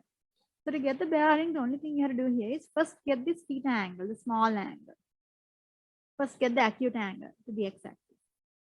Are you guys with me? So first you get the acute angle. So tan theta. Opposite over adjacent. So guys, when you're getting the angles, use the positive lens. Do not go to use negative distances. So opposite is 20. So this is the opposite. That's, don't use minus 20, just use 20. Okay, we just need the distance. So opposite over adjacent is also 20. So 20 divided by 20 is 1. Tan inverse of 1 is actually 45 degrees, right? So that's 45 degrees, which means the bearing should be, you have to add the 90 degrees and the theta, right? So you add the 90 degree and the theta, and so your bearing is gonna be 135, right? So bearing measured from the clock, measured from the north, clockwise direction, and 3 digits. So you can see all of those conditions are satisfied, right? Okay, so the boats are modeled as particles at time t0. P is at the origin O and Q is at the point with position vector 200G. Okay, so they have given at time 0. Basically, at time 0, they have given P is at the origin. So, particle P, if you consider particle P, the R naught, R naught is the initial position vector, right? So, at time 0, P is at the origin means P is at 0y0j, the coordinate. Okay, because origin means 0, 0. So that's 0y0j. And Q is at the point with position vector 200j. So particle Q has the R naught 200j because it's they have basically it's the coordinate 200j is 0y 200j. So it's basically 0, 200, the coordinate. Okay. At time simple t seconds, the position vector of P is simple t and the position vector of Q is simple q. Show that PQ is this. Okay. So guys, to get the PQ vector in this manner, it's really simple. Okay, so let's do that. Let's do this. So first, let me write the velocities of the two particles. What was the velocity of P again? Velocity of P was 15I, right? And the velocity of Q is 20I minus 20J, right? All right, so then, okay, so then all you have to do here is, guys, okay, first let's get an equation that describes the general coordinate of P and an equation that describes the general coordinate of Q. So all you have to do in part B is first consider particle P and apply what? Our main equation is R equals R naught plus V. This is valid when your object is moving with constant velocity, so which is the case here. Okay, so then R gives you the general position of the particle P at any given time, at any given time t. Okay, so R equals R naught is 0I0j, velocity is 15I into time is t. So basically 0I0j is worthless 15IT. Can you guys, or you can say 15TI. 15TI. Can you guys see? So here, guys, just have in mind here what's going on here. The R describes the coordinates of point P. So in other words, this R here is actually OP, right? You remember in vectors. So OP means it shows like how the point P is varying with respect to the origin. So at any given time, so if you put time as 1 second, you know exactly where particle P is. At time 10 seconds, you know exactly where P is because all you have to do is just to put input P as 10. At time 20 seconds, you know exactly where point P is because you just had input that value, right? So this is generally giving you the chord. You can find the position of P at any given time. Okay, so that's the advantage. So this is basically OP in other words because it's a position vector, right? It's a position vector. You know the position. So similarly, do the same thing to particle Q. R equal R naught plus VD. I want an equation that gives me the position vector at any given time. Okay, so R is the position vector at time t. R naught starting coordinate is 200j. Velocity is 20I minus 20j. And time is simple t. We are trying to find it in terms of t, right? They are asking us to get in terms of t. So R equals 200J, 20I into T is 20TI, 20J into T is 20TJ. You see guys, I expand the bracket with T. Get the I and J terms together. First we have 20TI plus next one 200J minus 20TJ. So I just took the J out. Can you guys see? I took these two terms and I wrote it over here.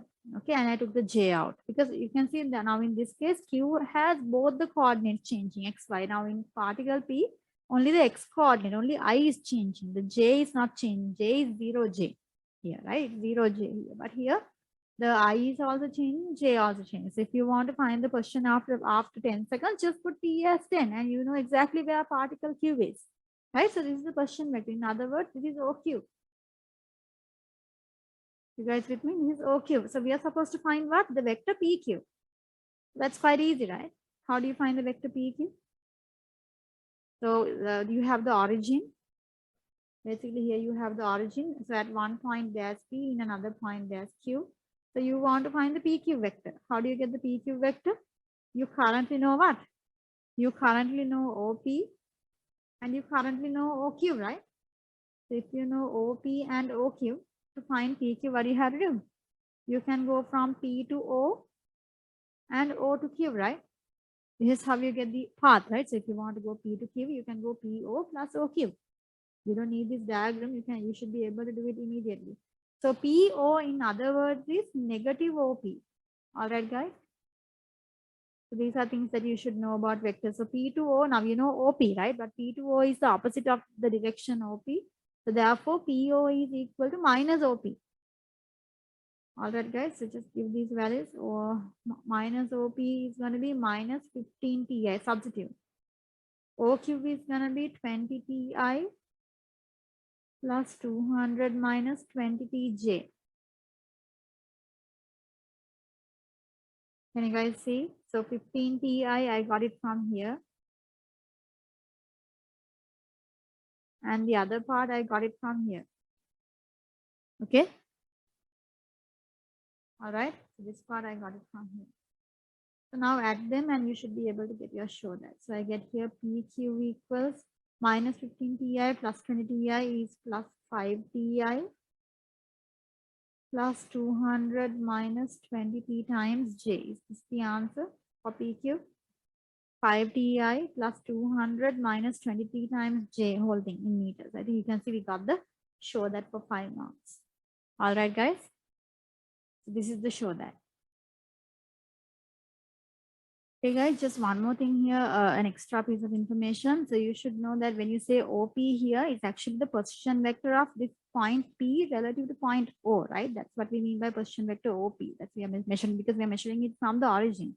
But when you say PQ, you know, the way we say it is, it's actually the position of Q measured relative to P. Okay, so basically here the I distance and the J distance, the X and Y distances now in PQ are measured for Q, but they're measured for Q starting from point P. So from point P, the X distance, and from point P, the Y distance, from between P and Q.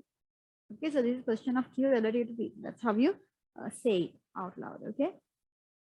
All right. So then they're asking in part C, find the bearing of P from Q. See, find the bearing of P from Q when T equals 10. So that's actually easy now because you have the PQ vector. All right, because PQ vector gives exactly the X distance and the Y distance between P and Q. Okay, so first you input when T is 10. So what happens when T is 10? Your PQ vector becomes 5 Ti. So 5 times 10I plus 200 minus 20 into 10J, right? Is that okay, guys? So what do we get here?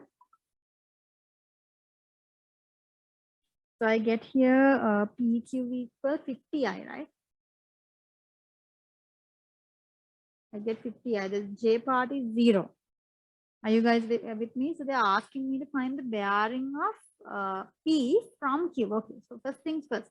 So PQ means, I told you, it's the position of Q relative to P. So if you consider P as the origin now, okay, so that means you are drawing your axis from P. Okay, so your x-axis and y-axis are measured from P.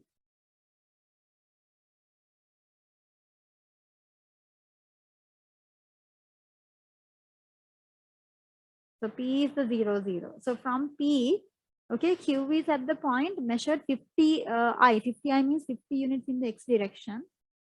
0, J. So which means it's at this point, right? So this is the point Q. Are you guys with me? So P is now like the origin because you're measuring everything from P. The x, y distances are measured from P. So from P, x distance 50, y distance 0. So 50 comma 0 from point P. So guys, it's like this. Okay, so this is the point Q, particle Q, and they're asking you to find the bearing of P, find the bearing of P from Q. So from Q means, you know, in bearings, the person where they say from Q, that's where you should draw the knot. So now at Q you draw a knot.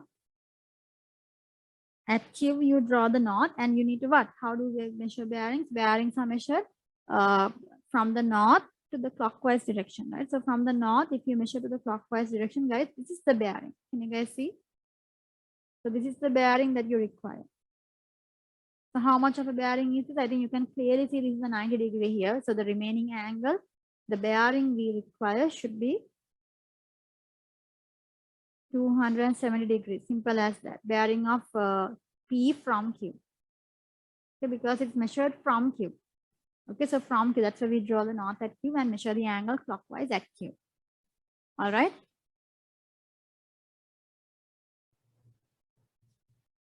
Okay, so moving on to part D, they say find the distance between P and Q when Q is northeast of P. Okay, guys, what's happening here? In part D, they are saying to find the distance between P and Q. Now, you know, PQ means P is the origin, right? P is like the main person. So you keep P fixed.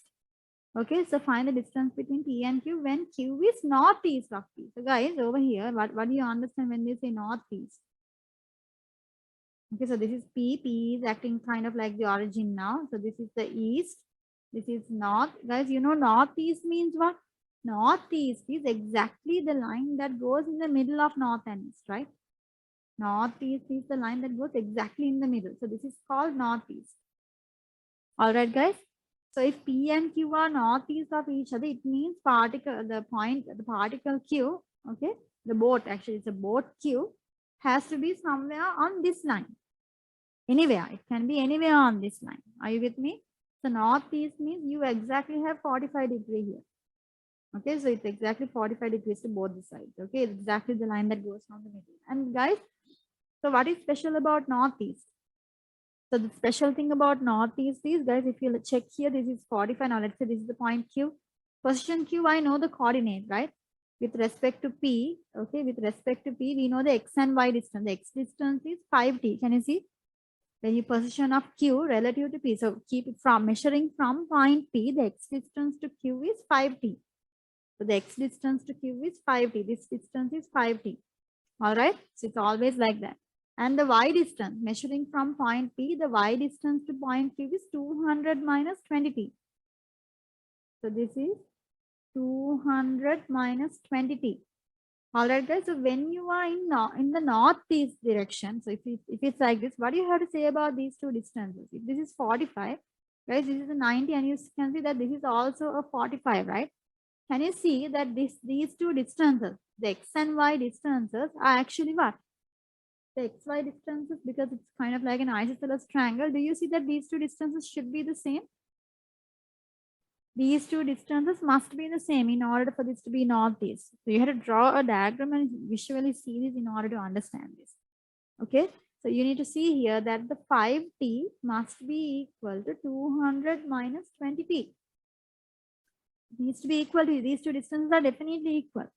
Okay, and they are both positive also, because the northeast, you can see the x distance is positive here, and the y coordinate is also positive here, and they are both equal to each other. Distance wise, they are equal to each other. So now all you have to do is make these two distances equal to each other and get the t value. So 5t plus 20t is 25t equals 200, and you get t equals 200 divided by 25. Right, so how much is that? T is I think 8 seconds, right? Yeah, T is 8.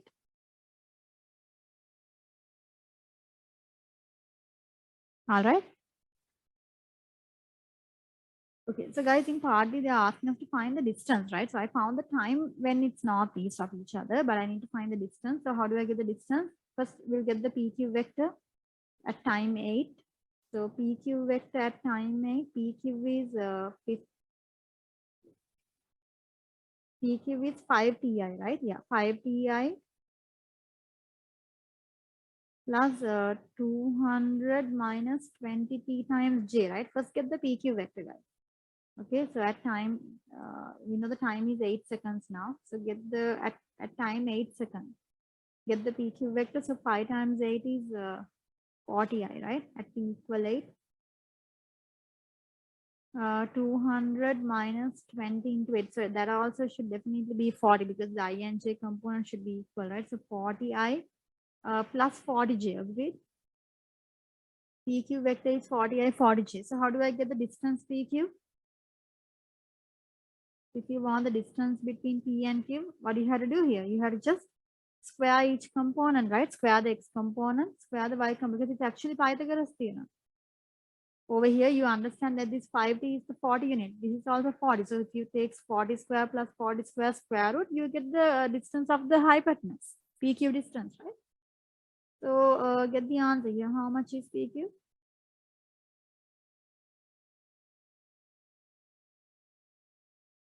All right, guys. So this is actually 40 root 2, right? If you give for exact answer 40 root 2, or you can say 57.57 or 57.6 meter, correct to 3 years.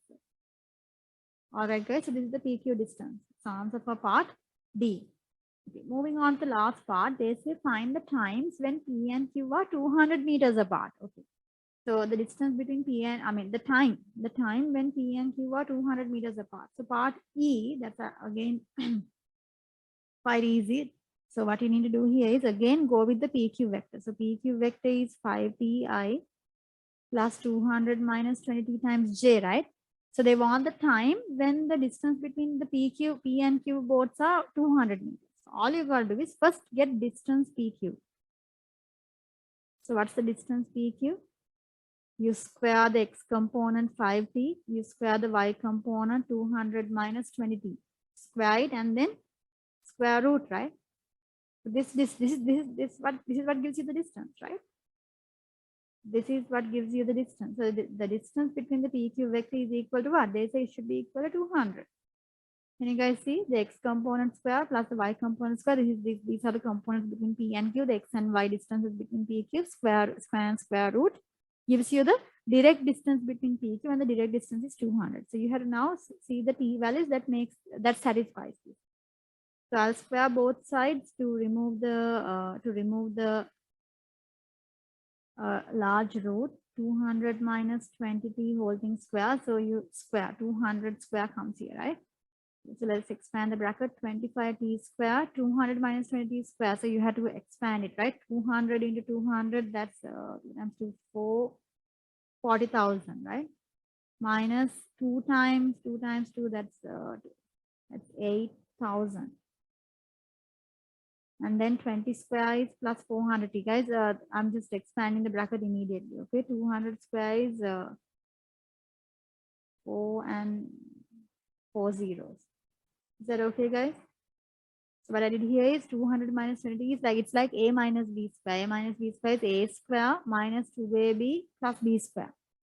Okay, so a square minus 2ab plus b square. Just square 200 square minus 2 times 200 into 20t plus 20t square. Okay, so this I get here 425t square. The 40,000 on both the sides cancel out.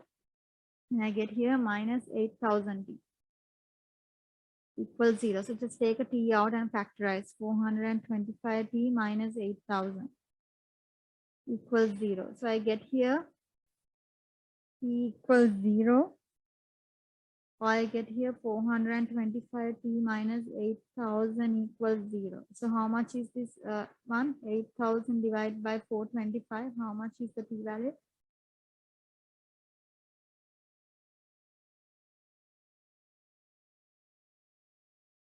Right, guys, so this is going to be 18.8 seconds. So can you see we actually got 2 times. So there are two times when the boats are 200 meters apart, right? Okay, so they are 200 meters apart at the beginning. I think at the beginning it was obvious because particle P was at 0, particle Q was at 200 J. So one is at the origin, the other one is at 200 J means just 200 meters south, right?